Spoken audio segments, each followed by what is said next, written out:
ఆ బాధితురాలకి మద్దతుగా కనపడట్లేదు.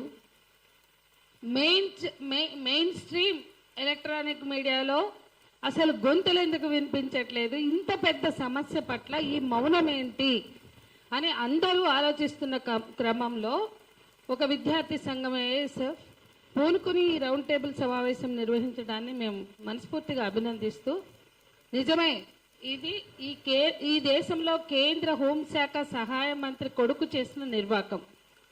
తండ్రిగా హోంమంత్రి తన అధికారాల్ని దుర్వినియోగం చేస్తూ కాపాడుకుంటున్న వైనం.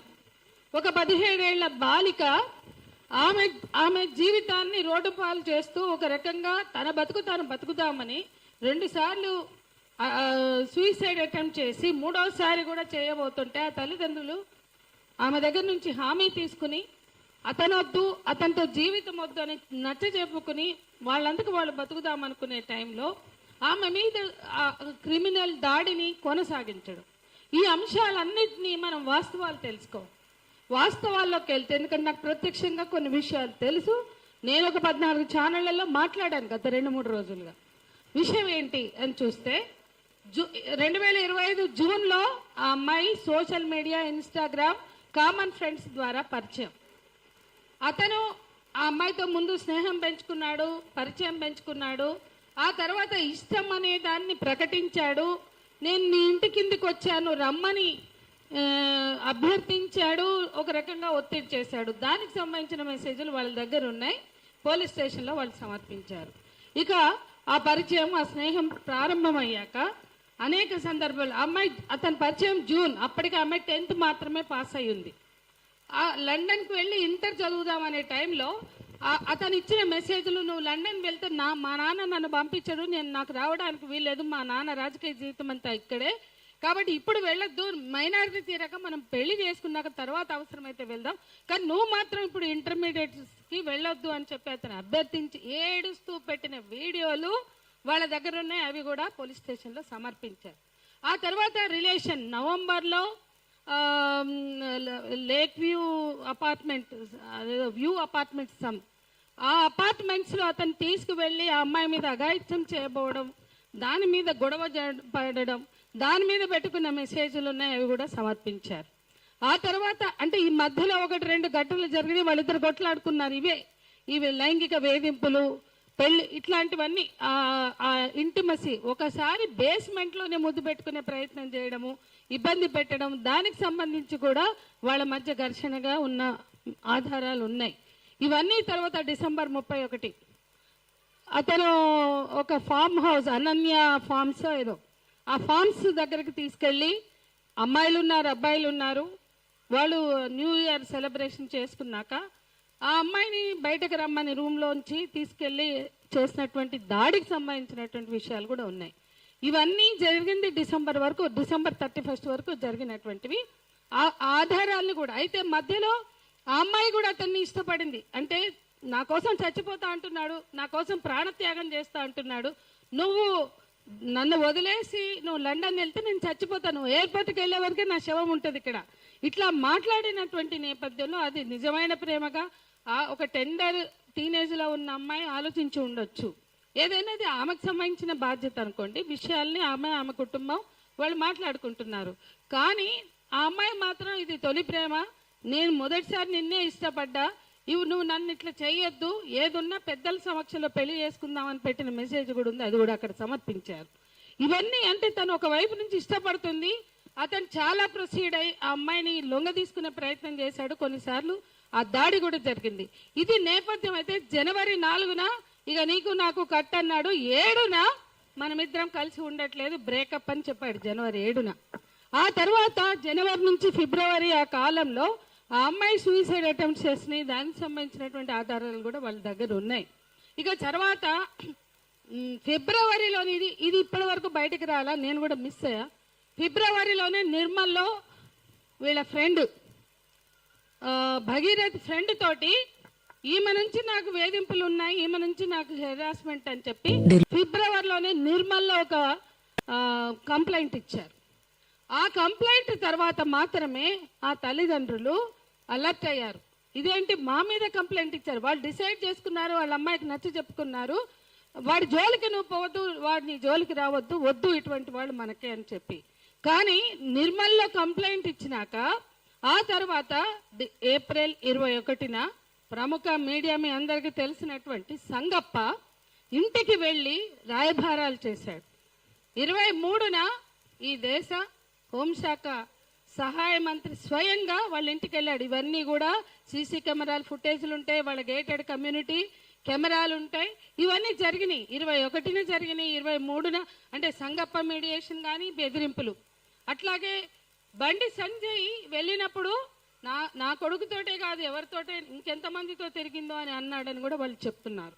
సో ఇవన్నీ జరిగాక మాత్రమే ఈ నెల 8న ఆమె కంప్లైంట్ ఇవ్వడానికి ముందుకొచ్చింది ఆ కుటుంబం.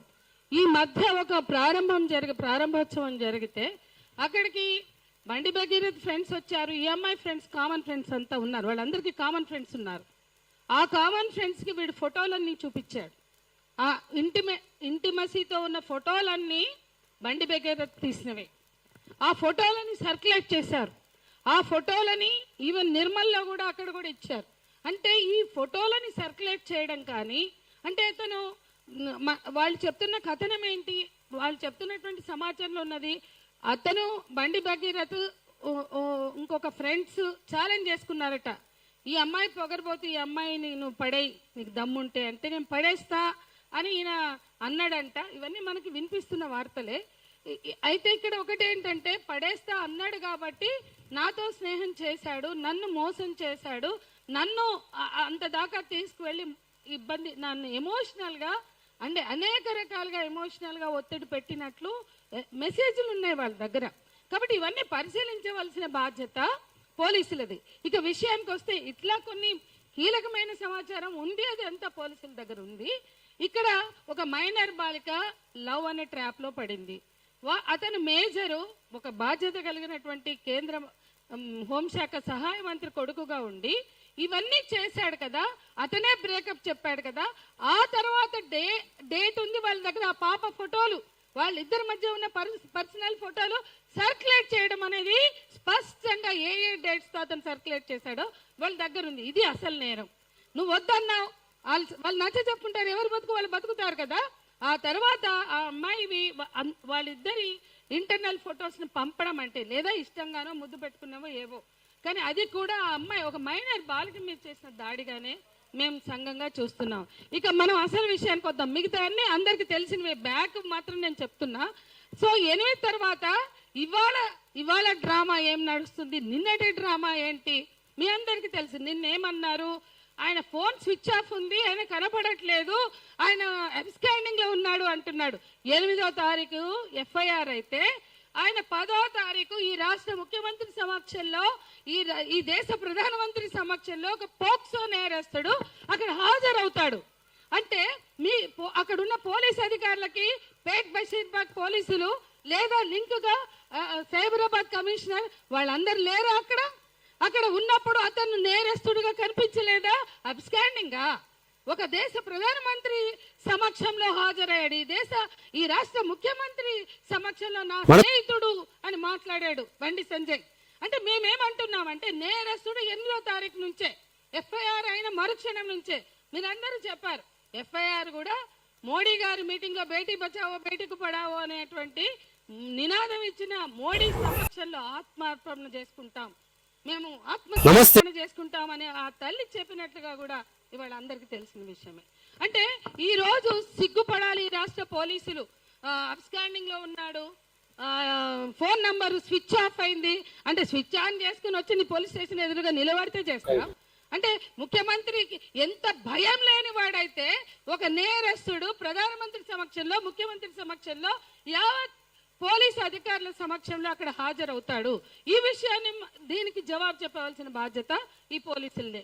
అట్లాగే మిగతా అందరూ అన్నట్లుగా సిట్ వేయడం ఎందుకు? పోలీసులు తమ పని వాళ్ళు చేయాలి కదా. క్షణాల్లో నిర్మల్లో చేస్తారు, క్షణాల్లో కరీంనగర్ లో హనీ ట్రాప్ కేసు చేస్తారు. కానీ ఇది చేయడానికి ప్రైమఫసి మీరందరూ కూడా ఆలోచించండి. ఈ మైనర్ బాలిక పెట్టిన పోక్సో కేసు ఏదైతే ఉందో దానికి ప్రైమఫసి హనీ ట్రాప్ కేసే. అది అది స్పష్టంగా మా అబ్బాయి ఆమెతో సంబంధంలో ఉన్నాడు కానీ వాళ్ళు వల వేశారు అని. హనీ ట్రాప్ అంటే వల వేయడమే కదా, మరి పెట్టారు కదా వల వేశారు అని అంటే సంబంధం ఉందనే కదా. అమ్మాయి 17 ఏళ్ళ అమ్మాయి, ఆ అమ్మాయికి హనీ ట్రాప్ చేసి వర్తించదు. కానీ నీ అంతగా నువ్వు మా అమ్మాయికి సంబంధం ఉందని చెప్పినావు అంటే ఇదే ప్రైమ ఫసి అంటే ప్రాథమిక ఆధారం అంటారు ప్రైమ ఫసి అంటే. సో ఈ కేసులో, పోక్సో కేసులో ప్రాథమిక ఆధారం ఉన్నది. దానికి కౌంటర్ గా పెట్టిన honey trap case itself it is a prima facie, ప్రాథమిక ఆధారం. ఎందుకు అరెస్ట్ చేయలేదు?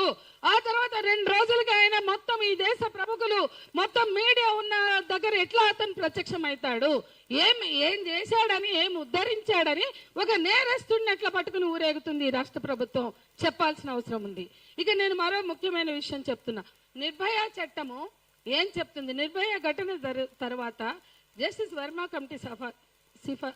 కమిటీని వేశారు. జస్టిస్ వర్మ కమిటీని వేశారు. ఆయన ఈ దేశంలో స్త్రీల హృదయంతో ఆలోచించి పలు సిఫార్సులు చేశాడు. ఆ సిఫార్సుల్లో ఏ లైంగిక నేరస్తుడైనా లైంగిక దాడి, లైంగిక వేధింపులు, లైంగిక అత్యాచారం, ఈ నేరస్తులు ఎవరైనా పవర్ ఎక్సర్సైజ్ చేసే వాళ్ళైతే, రాజకీయంగా అధికారంలో ఉన్న వాళ్ళైతే, ప్రభుత్వ ఉద్యోగులైతే, పోలీసులైతే, లేదా పారామిలిటరీ దళాలకు చెందిన వాళ్ళైతే కంచె చేను మేసినట్లుగా అధికారాన్ని దుర్వినియోగం చేసుకునే అవకాశం ఉంది. సెక్షువల్ ఫేవర్స్ అడిగే అవకాశం ఉంది. లైంగిక దాడులకు పాల్పడే అవకాశం ఉంది.